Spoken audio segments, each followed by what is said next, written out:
1875 সালে প্রতিষ্ঠিত হয় দেশের অন্যতম প্রাচীন ও প্রথম শ্রেণীর ঝালকাঠি পৌরসভা।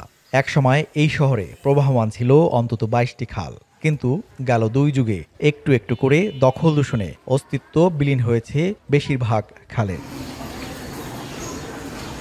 বর্তমানে শহরের বুকে 4 থেকে 5টি খাল কোনো রকম দৃশ্যমান।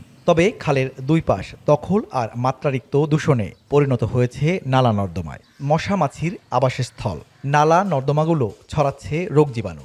একই সাথে সামান্য বৃষ্টিতেই রাস্তাঘাট, দোকানপাট ও ঘরবাড়িতে সৃষ্টি হয় জলাবদ্ধতার।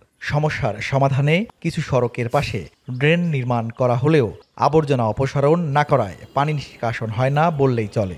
উভয় সাইড দিয়ে আস্তে আস্তে দখল করতে করতে এখন কোনো প্রকার এখানে কোনো কিছু কাজ করা সম্ভব না। কোনো পানি বর্ষায় মুষল আকারে বর্ষা হইলে সেই পানি এখানে নিষ্কাশনের কোনো ব্যবস্থা নাই।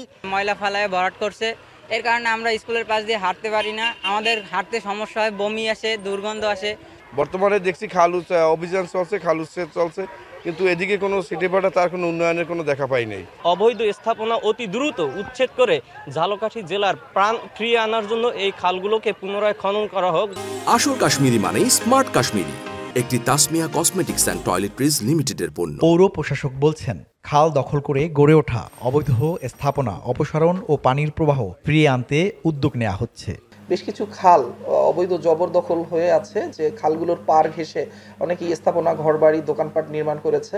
তো আমরা এগুলো অপসারণের ব্যবস্থা নিচ্ছি এবং আমি আশা করি যে খালের নাব্যতা বৃদ্ধি পেলে, খাল খননটা হলে যেই সমস্যাগুলো আছে, মশা এবং ময়লার স্তূপ, এগুলো থাকবে না।